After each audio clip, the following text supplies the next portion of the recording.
बहुत से लोग बगैर लड़ाई लड़े ही रिटायर हो जाते हैं, लेकिन कुछ चुने हुए लोगों को भारत माता अपनी सेवा करने का मौका देती है। इस बार भारत माता ने अपनी रक्षा के लिए हमें चुना है। चीन सोच रहा है कि जैसे 20 अक्टूबर को उसने दगाबाजी से हमारी ज़मीन छीन ली है, वैसे ही अब वो चुशूल भी छीन लेगा। लेकिन उसे ये नहीं पता कि यहाँ कौन बैठा है। 13 कुमाऊं के बहादुरों, अब दुश्मन को सबक सिखाने का वक्त आ गया है। का आपने कई जगह ज़िक्र किया है किताब में कि अनबीटेबल और हर चीज़ में नंबर 1 इसका क्या रीज़न था? इसका रीज़न जैसे मैंने पहले बताया उनकी ट्रेनिंग और उनका एक बैटल क्राई है जो बिकॉज़ ये सारे अहीर थे 120 के 20 तो इनका बैटल क्राई कुमाऊँ रेजिमेंट में 3 बैटल क्राइज़ हैं। तो आपकी कौन-सी कास्ट है उसके हिसाब से आपका बैटल क्राई है। तो इस पर्टिकुलर बटालियन का बैटल क्राई है दादा किशन की जय। ये अहीरों का शुरू से जब से ब्रिटिशर्स ने इंडियन आर्मी में अहीरों को लेना शुरू किया है 100-200 साल पहले, तब से ही ये बैटल क्राई है। ये बैटल क्राई जो है वो एक जोश दिलाता है क्योंकि आपके एंसेस्टर्स की बात हो रही है। तो ये जब यूज़ किया लास्ट में जब ये लोग इनके बंदूकें गोलियाँ खत्म हो गई और ये अपने बंकर से जंप मार के बाहर निकल के इन्होंने बेनेट स्ट्राइक किया, तो उसमें उनको वो आखिरी मोमेंट का उनको पता है अब उनकी जान जाने वाली है क्योंकि सामने वाले तो सब वेपन्स ऑटोमेटिक वेपन्स लेके खड़े हुए हैं। तो उस समय वो एक असाधारण वीरता के लिए वो लास्ट मोमेंट के लिए ये बैटल क्राई काम में आता है। ये भी बोल सकते हैं दूसरी बात ये भी है जैसे मैं कोसली गाँव का रहने वाला हूँ, कोसली गाँव हरियाणा में रेवाड़ी डिस्ट्रिक्ट में है। हमारे गाँव की सबसे बड़ी खूबी ये है कि उसने मैक्सिमम डिफेंस ऑफिसर्स प्रोड्यूस किए हैं। ये एक जनरल नॉलेज का क्वेश्चन भी हम उस समय पढ़ा पढ़ा करते थे जब मैं कॉम्पिटिशन प्रिपेयर कर रहा था।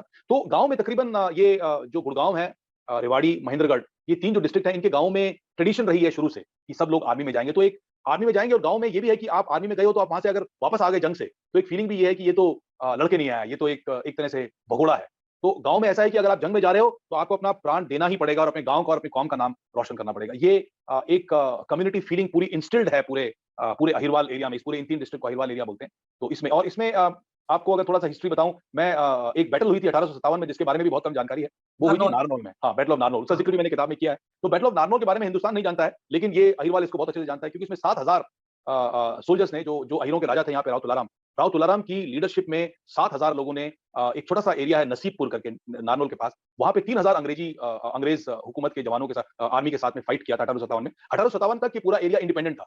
मैं अपने व्यूअर से बताना चाहूँगा कि जब चार्ली कंपनी में जब युद्ध के हालात में जब चीज़ें हाथ से बाहर जा रही थी, बहुत विषम परिस्थितियाँ हो गई थी, तब उसी चार्ली कंपनी के जवान नारनौल की लड़ाई का ज़िक्र करके एक-दूसरे की हिम्मत बढ़ा रहे थे। इस किताब में ये लाइनें मेंशन हैं कि कौन जवान क्या कह रहा था कि हम नारनौल की लड़ाई लड़ने जा रहे हैं। हम वही हाल करेंगे चीनियों का जो हमने अंग्रेज़ों का किया था। कुलप्रीत ये चार्ली कंपनी के जो जवान थे, ये लास्ट मैन लास्ट बुलेट वाला जो उनकी कसम थी, उसके हुँ, हुँ। पीछे क्या कहानी थी? उसके पीछे कहानी जैसा हमने पहले भी डिस्कस किया कि उसके पीछे उन्होंने डिसाइड कर लिया था कंपनी कमांडर ने जब उनके पास में ये ऑर्डर आया कि अगर आपके एम्युनिशन खत्म हो जाएँगे तो आप वापस आ सकते हैं दूसरी पोज़ीशन में। तो उन्होंने जब ये ऑर्डर को प्लाटून कमांडर्स को बताया कि हम क्या करें? तो प्लाटून कमांडर्स ने आगे जवानों को बताया कि हमको क्या करना चाहिए, तो जवानों ने डिस्कस किया कि हम लोग नारनौल जैसी लड़ाई लड़ेंगे and we will fight till last man last bullet क्योंकि अगर हम यहाँ से चले गए, तो चुशूल एयरफ़ील्ड चला जाएगा। चुशूल एयरफ़ील्ड चला गया तो हमसे ये पूरा का पूरा एरिया चला जाएगा और ये भारत माता की ज़मीन है और इस ज़मीन से हमको पीछे नहीं हटना है। ये उन्हें ऐसे प्रेज़ेंट करके हमको दी है कि हमको सबको पता है कि यही जज़्बा था। तो इन शेरों ने डिसाइड किया जान दे देंगे, लेकिन आखिरी गोली तक, आखिरी बूंद खून जब तक हमारे शरीर में है, तब तक हम लड़ेंगे और एक स्टेप भी पीछे नहीं हटेंगे। आप देखिए प्लाटून 7 में 35 लोग थे, 100% प्लाटून 9 जो पीछे थी जैसे मैंने बताया रिज़र्व उसमें कुछ लोग थे, बचे थे और एक जो है वो जिनको वीर चक्र मिला था, राम कुमार, वो 3 इंच मोर्टार के इंचार्ज थे।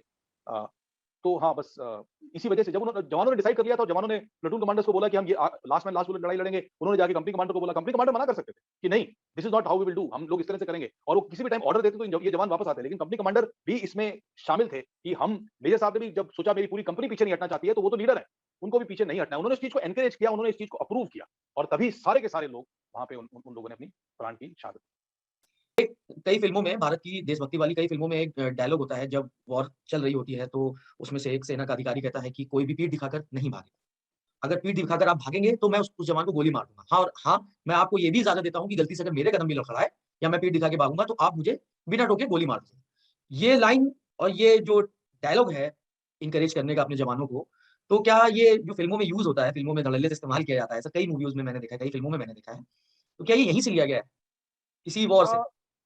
मुझे नहीं पता इस वॉर से लिया गया है कि नहीं लिया गया है। लेकिन हाँ, इस वॉर में ये ज़रूर हुआ था कि जो हमारी प्लाटून 8 थी जिसके हरी राम जो जिसके वो थे जेसीओ थे मतलब उस समय जमादार बोलते थे, अब नायब सूबेदार बोलते हैं। नायब सूबेदार हरी राम इनफैक्ट वो सबसे सीनियर मोस्ट जेसीओ थे पूरी कंपनी के।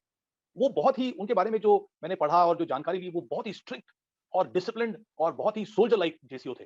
उन्होंने जब जवानों से पूछा कि आप ऐसा ऊपर से ऑर्डर आया है कि जब आपकी एम्यूनिशन खत्म हो जाएगी तो हम सबको पीछे हटना चाहिए। तो जवानों ने आपस में डिस्कस करके बोला कि हम पीछे नहीं हटेंगे। तब उन्होंने बोला उन्होंने बोला कि ठीक है, यही मैं आगे फॉरवर्ड कर रहा हूँ कि लास्ट मैन लास्ट बुलेट तक लड़ेंगे, लेकिन इसके बाद अगर कोई भी पीछे मुड़ेगा, तो मैं उसको गोली से मार दूँगा। और साथ में एक पॉज़ के बाद उन्होंने बोला कि अगर मैं मुड़ता हूँ, तो मैं आज आपको परमिशन दे रहा हूँ कि आप मुझे गोली मार देना। और फैक्ट पूरी की पूरी प्लेटून शहीद हो गई। कितनी शान की बात है हमारे भारत के लिए कि इस तरह के शूरवीर इस ज़मीन पे पैदा होते हैं। कुलप्रीत जी, बहुत-बहुत शुक्रिया आपने अपना कीमती वक़्त हमें दिया उस किताब के बारे में हमारे दर्शकों को बहुत इस तरह की बातें बताई, जो अनसुनी थी, अभी तक कहीं सुनी नहीं गई थी, कहीं पढ़ी नहीं गई थी। बहुत-बहुत शुक्रिया सर।